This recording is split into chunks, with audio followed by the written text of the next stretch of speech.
नमस्कार, मैं इस वक्त एशियन स्पोर्ट्स स्कूल उमरा गांव का स्पोर्ट्स का जाना माना स्कूल है।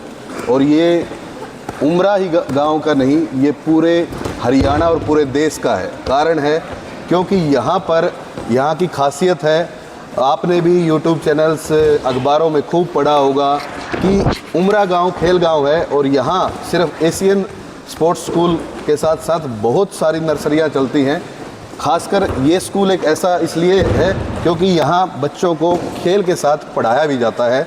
और इसका जो एक पूरा आज जो दर्शक हैं उनको सबको आज डिटेल में बताएंगे कि ये जर्नी कहाँ से शुरू हुई थी, इसका मोटो क्या था और आज हम किस लेवल पर आ गए हैं। तो मेरे साथ डायरेक्टर स्कूल के संजय कोच जी हैं, इन्हीं का ये सपना था और आज इन्हीं से चर्चा करते हैं कि आखिर ये जर्नी कैसे स्टार्ट हुई। कोच साहब नमस्कार। नमस्कार जी। सबसे पहले सभी दर्शकों को नमस्कार। और आप हमारे स्कूल में आए भाई विकास मलिक, आपका भी अभिनंदन है, स्वागत है। ये जर्नी कहाँ से स्टार्ट हुई, क्या सपना देखा और कैसे जुनून बना और आज ये जुनून देश ही नहीं विदेशों में भी मतलब काफ़ी एक नाम है स्कूल का भी, आपका भी, और आपके जो बच्चे तैयार किए आपने वो भी। ये सबसे पहले तो ये श्रेय मैं आप जैसे साथियों को दूंगा जी, क्योंकि टाइम टू टाइम ये भी आज जो आप मेरी वीडियो बनाने आए हैं ये मेरे किसी मोटिवेशन से कम नहीं है और बच्चों का भी बड़े अच्छे मोटिवेट होंगे इससे। अगर मैं इस सफ़र की शुरुआत की बात बताऊं, मैं 10th क्लास से कुंभा खेड़ा गुरुकुल से पढ़ के आया था जी।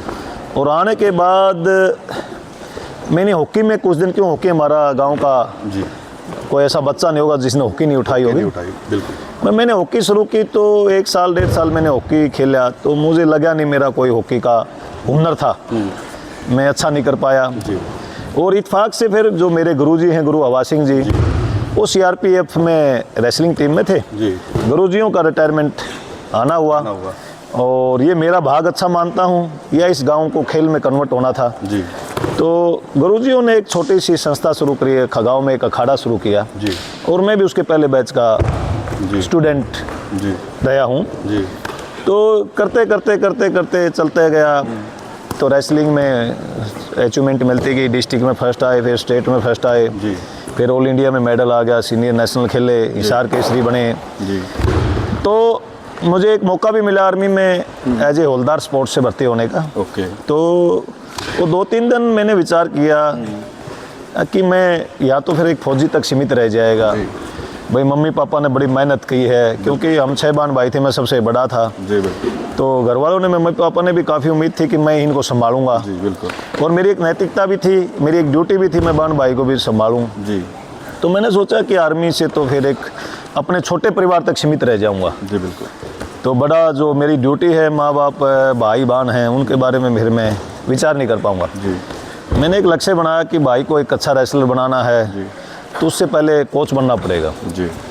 तो मैंने NIS किया 2004-05 में जी।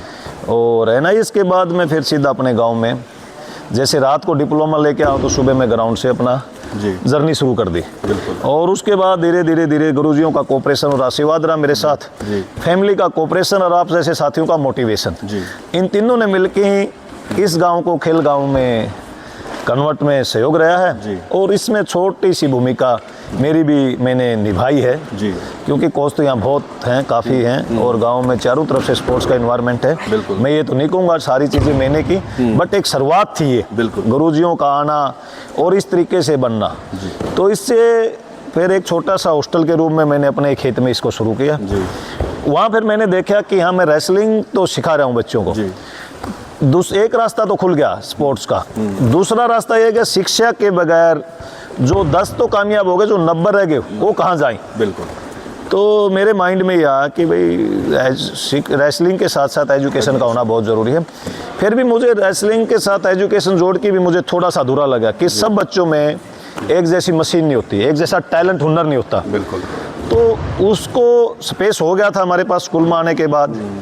थोड़ा सा हमारी टीम भी बढ़ गई थी, पहले मैं अकेला काम करता था, अब 100 के करीब टीचर कोचेज यहाँ काम करते हैं। तो हमने हर बच्चे को, ताकि सक्सेस रेशो कैसे बढ़े, पहले 10 में था, एजुकेशन खुल गया तो 25-30 में चला गया, अदर गेम डालने से सक्सेस रेशो 40 में चला गया। तो हमारा मकसद है कि ज़्यादा से ज़्यादा बच्चे कामयाब हों और ज़्यादा से ज़्यादा बच्चे बुराइयों से बचें और ज़्यादा से ज़्यादा बच्चे अपना जीवन को सेल्फ अपने तरीके से, सुंदर तरीके से जिए।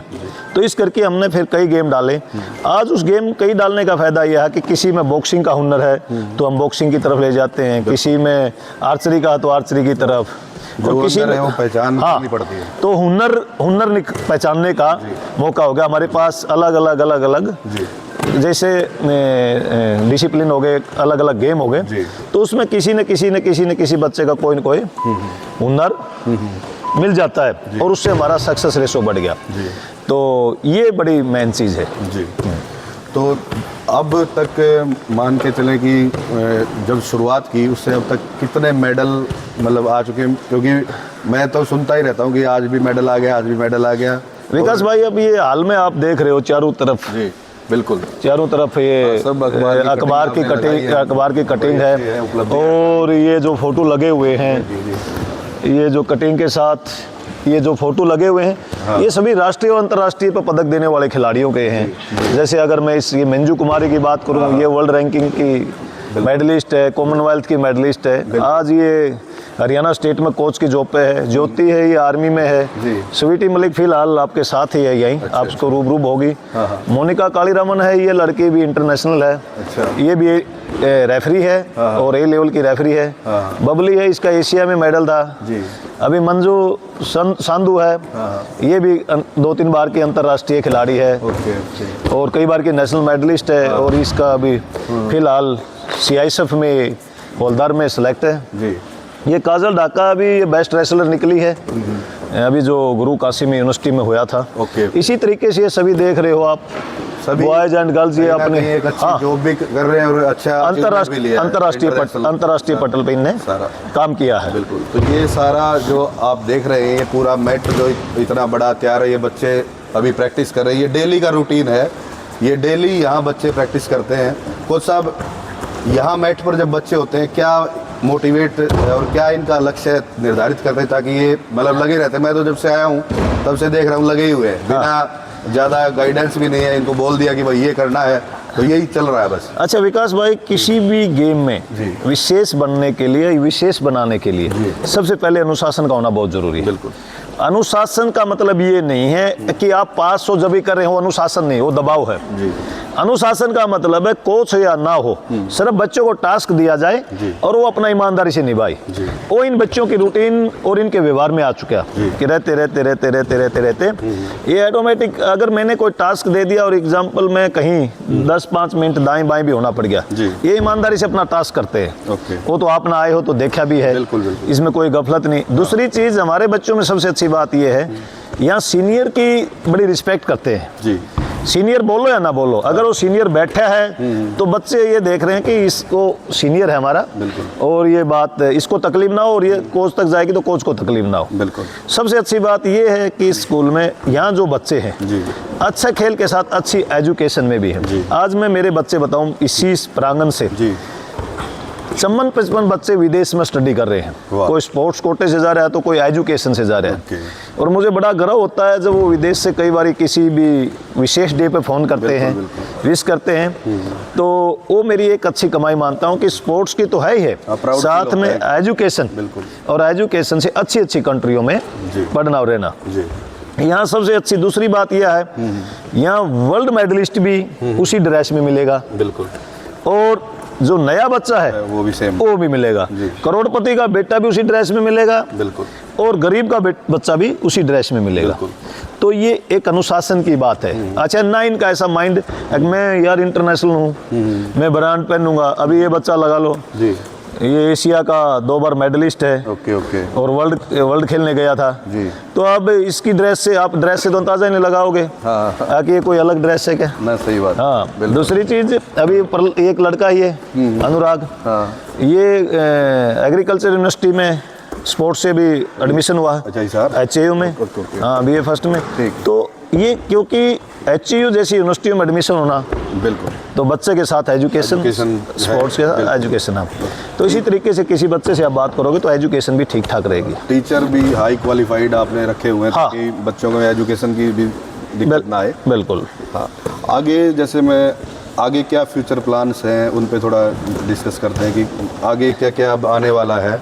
और अभी मित्र- आपको शायद अभी काशी में कोई डायरेक्टरशिप भी आपको मिली है। हाँ, गुरु काशी यूनिवर्सिटी में ऑल इंडिया यूनिवर्सिटी हुई थी, उसमें मैंने एज ए कॉम्पिटिशन डायरेक्टर की भूमिका निभाई। वो पिछली साल भी मैं 2 साल से कंटिन्यू चंडीगढ़ यूनिवर्सिटी भी मैंने एज ए कॉम्पिटिशन डायरेक्टर रहा। दोनों ही बड़े सफल कॉम्पिटिशन रहे, और एज ए डायरेक्टर के हिसाब से कहूँगा तो भी सफल रहे। और अगर हम बच्चों के अचीवमेंट की बात करें तो सेंटर का भी अच्छा प्रदर्शन रहा। इस बार हमारे 6 मेडल रहे। पिछली यूनिवर्सिटी में भी हमारे ऑल इंडिया यूनिवर्सिटी में 4-5 मेडल थे, इस बार मेडल बढ़ के 6 हुए, 2 गोल्ड के साथ 4 ब्रॉन्ज, 6 मेडल हमारे अभी ऑल इंडिया यूनिवर्सिटी में हुए। और सबसे खास बात ये रही कि हमारे 3-4 बच्चे जो नए मेडल दिए वो बच्चे सारे BA फर्स्ट ईयर के हैं, क्योंकि ऑल इंडिया में तो मास्टर डिग्री के बच्चे भी लड़ते हैं। बिल्कुल, वो नए थे, 18-18 साल के थे, उसमें हमारे 3-4 बच्चों ने गोल्ड भी आया, ब्रॉन्ज भी आया, उनका अच्छा प्रदर्शन रहा। कोच साहब किसी एक बच्चे को बुलाओ ताकि उससे बात करते हैं। हाँ। कि कौन क्या है, थोड़ा आइए भाई, एक्सपीरियंस लेंगे। बच्चे आ जा। सतेंद्र, ये लड़का है सतेंद्र मलिक है जी। ये गांव सुल्तानपुर से है, ठीक, और इसको हम प्यार से बच्ची बोलते हैं। इसका शुरू से छोटा बच्चा शुरू हुआ था, हाँ। तो इसको बच्चे बोलते हैं। इसका 2 बार एशिया में मेडल है, अच्छा। कैडिट एशिया में, और अंडर 15 में गोल्ड और ब्रॉन्ज है। वर्ल्ड चैंपियनशिप ही खेलने का था, उसमें बीमार हो गया था, इसका पदक तो नहीं आया। अच्छा। बट ये वर्ल्ड चैंपियनशिप खेला है। सतेंद्र, स्वागत है भाई चैनल पे। Thank you. क्या कोच साहब का क्या मोटिवेशन रहता है जो आप इतना एफर्ट लगा रहे हैं, एक मतलब घर परिवार छोड़ के सुबह शाम आप प्रैक्टिस कर रहे हैं, क्या एफर्ट्स रहते हैं कोच साहब के भी, और आगे आपके क्या प्लान हैं? कोच साहब चाहते हैं कि हर बच्चा कामयाब हो, जी, और हम भी अपनी पूरी कोशिश कर रहे हैं। यहाँ से क्या सीख रहे हो? मतलब जो इंटरनेशनल लेवल की कोच साहब इंटरनेशनल लेवल की तैयारी करवाते हैं, तो उसमें आपको कितनी मतलब यहाँ का जो फ़ायदा मिल रहा है? कोच साहब बहुत अच्छी ट्रेनिंग करवाते हैं, बिल्कुल इंटरनेशनल तरीके से, बिल्कुल एक पूरा ध्यान रखते हैं और डिसिप्लिन में रखते हैं सभी को। एक जैसे मैं थोड़ा डाइट के लेके चर्चा करूँगा, डाइट के क्या क्या लेते हो आप लोग, ताकि क्योंकि स्टेमिना भी तो ज़रूरी है, तो डाइट क्या क्या रखते हो? डाइट बहुत अच्छी मिलती है, कैंटीन पे चिकन वगैरह सब मिलता है। मैच में 2 बार चिकन बनता है, और कैंटीन पे अंडे वगैरह जिसको लेने हो, शेक सब मिलता है। जो चीज़ चाहिए, जो बॉडी को चाहिए, वो सारा चीज़ आपको मिलता है। हाँ सर, जो भी चाहिए वो कोच साहब को कह देते हैं, कैंटीन में अवेलेबल करवा देते हैं। चलिए, बहुत धन्यवाद। तो ये था सतेंद्र मलिक। काफ़ी, हाँ कोच साहब बताइए। अभी लड़की है स्वीटी भी हमारी, अगर बात करें तो अच्छी हायर अचीवमेंट रही है इसकी। ये स्वीटी गांव से ही है, स्वीटी मलिक। अच्छा, उमरा से ही है? उमरा से ही है। और तो स्वागत है स्वीटी चैनल पर अपना। क्या कुछ अचीवमेंट आपने अभी तक किया है, इसके बारे में थोड़ा दर्शकों को बताओ। मैं कैडेट वर्ल्ड में ब्रॉन्ज मेडलिस्ट हूँ, जूनियर एशिया में सिल्वर मेडल है, वेरी गुड। अंडर 15 एशिया में गोल्ड मेडल, और 17 बार में नेशनल चैंपियन। Very good. 17 बार की नेशनल चैंपियन है कोच साहब ने। यहाँ देखो कितना बढ़िया बच्चों को आगे पहुँचा रहे हैं, मेहनत करवा रहे हैं। आगे क्या प्लान है बेटा? ओलंपिक्स में गोल्ड मेडल का एम है मेरा। Very good. मुमरा का नाम रोशन करना है, मतलब बिल्कुल। हाँ सर। बहुत बढ़िया, धन्यवाद। तो ये स्वीटी है, बिल्कुल एक ओलंपिक में, हाँ, इसने ओलंपिक में मेडल लाना ही लाना है। जी कोच साहब। इसने खेलो इंडिया में भी इसके मेडल रहे हैं। सीनियर नेशनल गेम्स होते हैं जो, उसमें भी इसका मेडल रहा है। और अब जो फिलहाल ऑल इंडिया यूनिवर्सिटी हुई थी, इसमें 50 किलो में इसका गोल्ड हुआ था। जी। अभी मैं एक लड़की से और मिलाता हूँ जो इस कंपटीशन में बेस्ट रेसलर भी रही है। ओके। काजल ढाका। काजल है?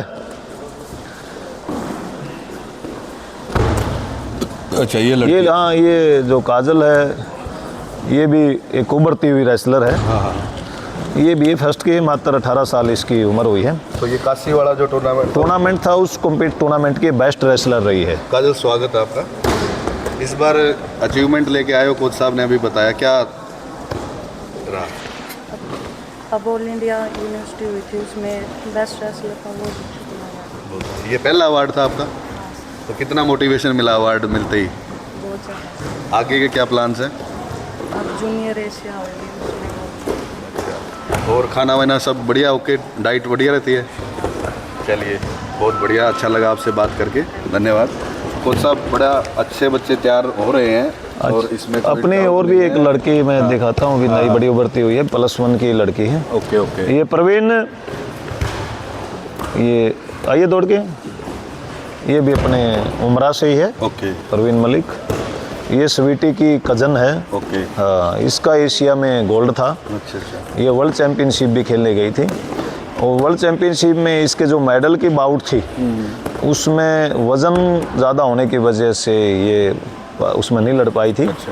और एशिया में इसका गोल्ड था, नेशनल की भी ये कई बार की मेडलिस्ट है। वही लड़की है जो आप अपनी बात हुई थी विनेश फोगाट वाले में। हाँ, मैंने कहा था बाल कटवाए थे। कि मैंने कहा था कि हमने अपनी लड़की के बाल कटवा दिए थे। तो मैंने ये भी कहा था कि हमारी भी लड़की एक डिस्क्वालीफाई वजन के हिसाब से हो गई थी वर्ल्ड चैंपियनशिप में। ये वही लड़की थी जिसका। हाँ ओके, प्रवीण, स्वागत है आपका। Thank you. और क्या प्लान्स हैं? कोच साहब ने बताया कि अच्छे आप खेल रहे हो, आगे ये प्लान क्या है?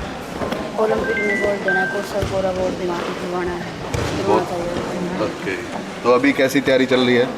अभी तो लगातार मेहनत कर रहे हैं अच्छी परफॉर्मेंस के लिए। अभी हमारी जूनियर आएगी उसके लिए। चलो, धन्यवाद आपका। तो ये भी उमरा गांव की बेटी है। कोच साहब काफ़ी, बच्चा चाहे कहीं का हो, हाँ, लेकिन कोच साहब के लिए सारे बराबर हैं। बिल्कुल। और एक अच्छे मेहनत सभी के थ्रू करवा रहे हैं, ये एक बड़ी बात है। कोच साहब, आगे क्या क्या इवेंट्स आ रहे हैं और अभी विकास भाई, अभी तो जो ऑल इंडिया में जिन मेडल दिए हैं या जो पहले 8 में आए हैं उनका खेलो इंडिया होना है।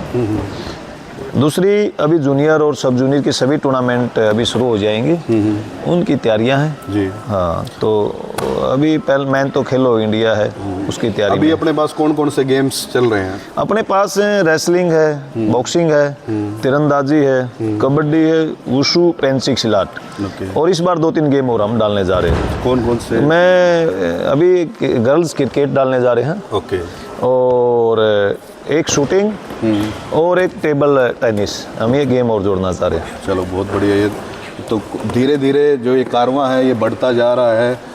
कोच साहब, खेल गांव उमरा की बात कर लेते हैं थोड़ा।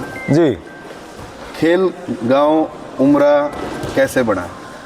ये सभी के मेल जोल से और आप जैसे सभी साथियों के प्रयास से बना है। दूसरी चीज़, शुरुआत तो देखो कोई न कोई करता है। मैं फिर से कहता हूँ कि एक शुरुआत गुरु हवा सिंह जी ने CRPF आने के बाद की। अगर मैं तो कहूँगा तो ज़्यादा रोल उन्हीं का रहा है। अगर मैं भी किसी पेड़ का तना हूँ तो पेड़ गुरु हवा सिंह जी हैं, बिल्कुल, मैं उसका एक तना हूँ। इसी तरीके से अदर गेम भी साथ के साथ चलते थे। जब एक कोई चीज़ गांव में अच्छी हो जाती है तो कुदरती अच्छाई बढ़ती चली जाए। आप देखते हो कि किसी गांव में एक बदमाश हो जाता है और बदमाश होने के बाद किसी एक विशेष दिखावा कर ले तो उस गांव में बदमाश बढ़ जाते हैं। कोई खिलाड़ी अच्छा पदक ले आए तो उस गांव में खिलाड़ी बढ़ जाते हैं। तो ये हर गांव का अपना एक कल्चर बन जाता है। ये कल्चर कब शुरू हुआ?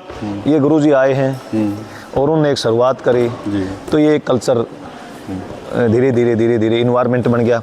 और इन्वायरमेंट में फिर साथी जुड़ते गए, इसको प्रमोशन करते गए और ये प्रमोट होते होते खेल ये गांव में ज़्यादा पदक हो गए। हर गांव में, अगर आप गांव की बात करोगे, हर तीसरा घर में खिलाड़ी है, हर 5वें घर में खेल से लाभ ले रहे हैं, जॉब वगैरह ले रहे हैं। तो इतना आप हर ग्राउंड से शाम को निकलोगे मलिक साहब, देखोगे जब ये कलरफुल हो जाता है ये गाँव, क्योंकि खिलाड़ी की एक कलरफुल ड्रेस होती है। आप किसी भी ग्राउंड पर जाओगे, अगर देखोगे तो बहुत सुंदर लगेगा। हमारे गांव का अदर गांव से बड़ा विपरीत इन्वायरमेंट है। दिन छपने के टाइम पे अदर गांव से युवा गांव से बाहर निकलते हैं, एकांत ढूंढते हैं, वो नशे करते हैं टोले बना के। मेरे गांव का विपरीत इन्वायरमेंट है। हमारे टोले गांव की तरफ जाते मिलेंगे ग्राउंडों से, सबके हाथ में शेकर या बोतल मिलेगी, फ्रूट या जूस मिलेगा। तो इससे हमारे गांव में स्पोर्ट्स का बड़ा लाभ हो रहा है। स्पोर्ट्स का एक तो यही लाभ है कि हमारे गांव में युवा बुराइयों से बच रहे। दूसरा ये है कि इससे लाभ हो रहा है, जॉब मिल रही है।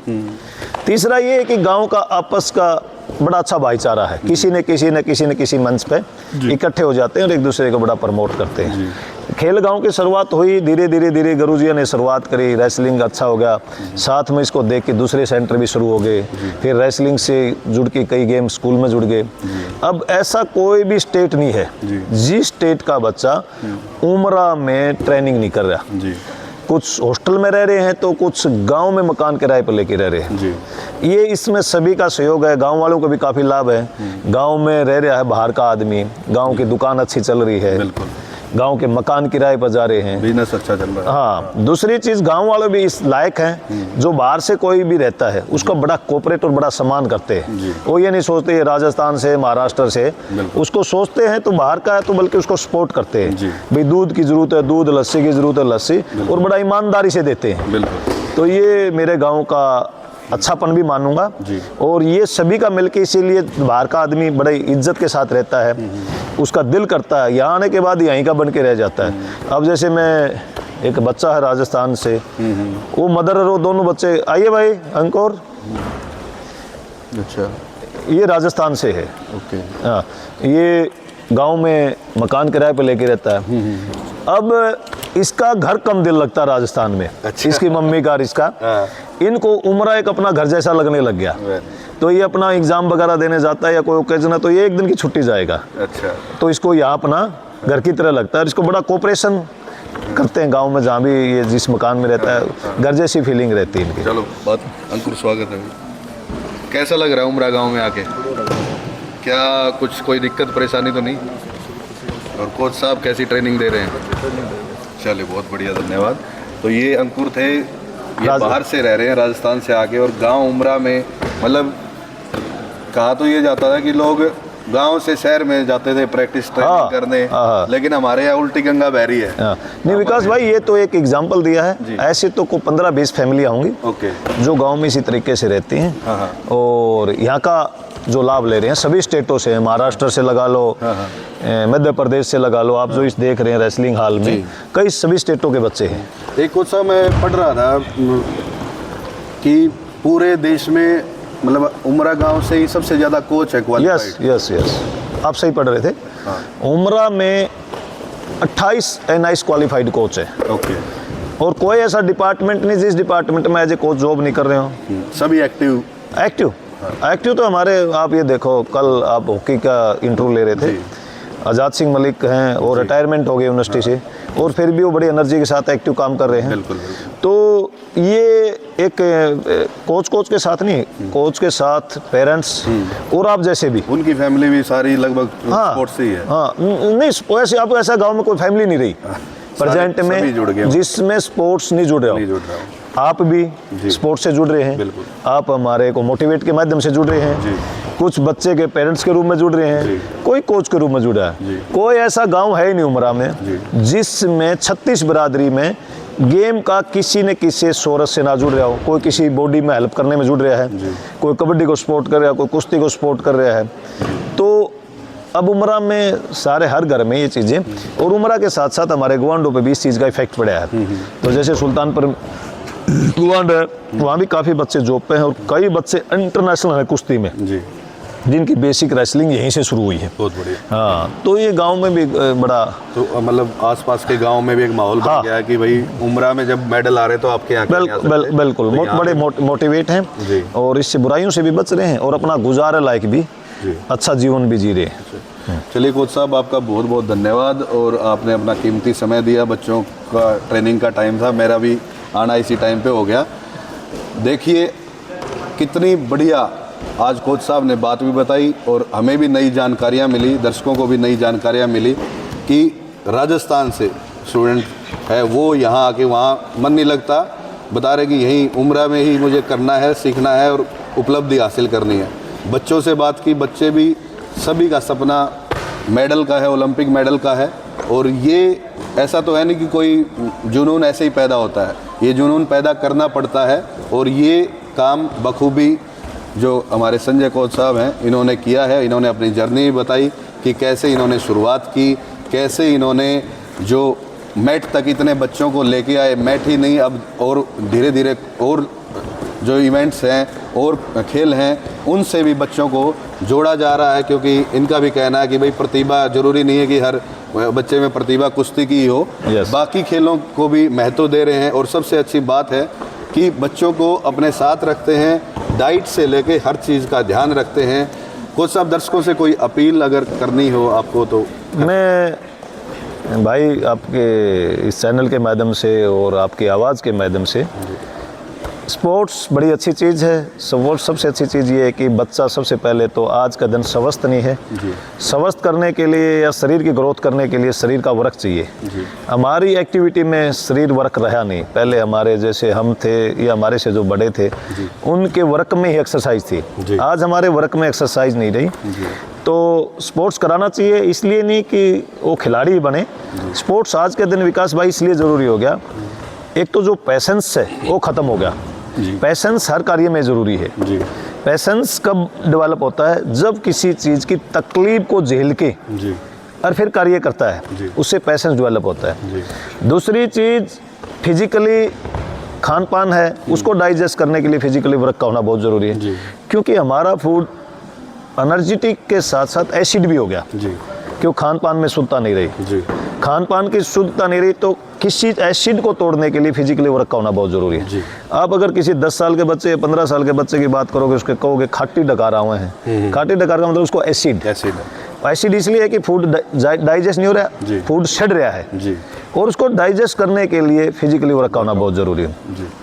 तीसरी चीज़, नशे से बचाने के लिए किसी न किसी बच्चे की दिशा देनी पड़ेगी हमें उसको। नशा एक ऐसी चीज़ है जिस बच्चे को फिजिकली धुन बन जाती है, शरीर की ग्रोथ की धुन बन जाती है, वो सबसे पहले नशा छोड़ता है कि उसने शरीर प्यारा होता है, और सबसे पहले शरीर से प्रेम करने वाला व्यक्ति नशे से दूर रहता है। बिल्कुल। तो इसलिए बहुत ज़रूरी है। मैं सभी पेरेंट्स से एक अपील करूँगा, आप किसी न किसी एक्सरसाइज या किसी न किसी स्पोर्ट्स के माध्यम से अपने बच्चों को डालें। फ़ोन की बुराई से दूर रखें, नशों से दूर रखें। नशों से दूर और फ़ोन से दूर रखने का एक सबसे आसान और सुंदर रास्ता है स्पोर्ट्स के साथ साथ आप उसमें अनुशासन भी डालें। और हर स्पोर्ट्स कराने वाले पेरेंट्स से भी मेरी अपील है कि आप एजुकेशन साथ जरूर रखें। शिक्षित आदमी ही अच्छा स्पोर्ट्स कर सकता है, क्योंकि स्पोर्ट्स साइंस है। साइंस को समझने और साइंस को पढ़ने के लिए शिक्षा का होना बहुत ज़रूरी है। दूसरी बात मैं ये कहूँगा, जहाँ भी जिस जगह भी डाले उस सब्जेक्ट से जुड़े हुए आदमी की नॉलेज ज़रूर देखें, उसने उस चीज़ का सब्जेक्ट की नॉलेज होनी चाहिए, और हुनर के हिसाब से बच्चे को कार्य देना चाहिए। मैं आपके माध्यम से सभी पेरेंट्स से अपील करता हूँ कि गेम चुने तो बच्चे के हुनर के हिसाब से चुने, उसमें कामयाबी के ज़्यादा सोर्स होते हैं। और वह रही बात कि उसका हुनर कैसे चेक कराएं, आप उसी सब्जेक्ट के एक्सपर्ट के पास जाएं और उसका बॉडी ढांचा चेक करें। और आजकल एक और भी अच्छी सुविधाएं हैं, जो बड़े बड़े सेंटर में एंथ्रोपोमेट्री सब्जेक्ट है, वो भी माप तोल करके बता देते हैं कि आपके बच्चे का बोन्स और मसल मास क्या है, और इस हिसाब से कौन सा उसने गेम चुनना चाहिए। तो आजकल ऐसे रास्ते खुल चुके हैं। अभी भी भ्रमित ना रहें, उसको बिल्कुल साइंटिफिक तरीके से कराएं। और साइंस के हमारे पास बहुत सारे सोर्स हैं, जैसे मैं NIS पटियाला जैसे सेंटरों की बात करूं, अब स्पोर्ट्स के बहुत सारे सेंटर खुल चुके हैं, जिनमें आपके 8 साल के बच्चे के बोन्स चेक करके बता देते हैं इसकी हाइट कितनी होगी, और इसमें बोन्स मास और मसल मास कितना रहेगा, और किस गेम के लिए सही रहेगा। तो उससे हमारा सक्सेस रेशो बढ़ जाता है, बच्चा इंजरी से बचता है, आपका धन और समय वेस्टेज से बच जाता है। सभी दर्शकों को दोबारा से मेरे फिर नमस्कार। और विकास भाई का यहाँ आपने ये एक इंटरव्यू लिया और सभी को मोटिवेट किया, मैं आपका धन्यवाद करता हूँ। कोच साहब धन्यवाद। और दर्शकों देखिए कितनी अच्छी जानकारी दी है। जानकारी तो मुझे भी नहीं थी कि बच्चे का ये तक बता दिया जाता आज के टाइम पे कि वो कहाँ जाएगा, हाइट से लेके पूरा एक जो सिस्टम है वो बता दिया जाता है। अगर आपको भी कराना है ये टेस्ट वगैरह जो कराने हुए हैं और बाकी कई चीज़ें जो भी आपके बच्चे को अगर आप स्पोर्ट्स में डाल रहे हैं, तो जो कोच साहब हैं यहाँ आके भी आप कंसल्ट भी कर सकते हैं। मैं इनका फ़ोन नंबर भी डाल दूंगा कमेंट सेक्शन में, फ़ोन करके भी आप इनसे कंसल्टेंसी ले सकते हैं कि बच्चे को किस शेप में बनाना है, कैसे लेके जाना है। आज के लिए मेरे साथ इतना ही, नमस्कार।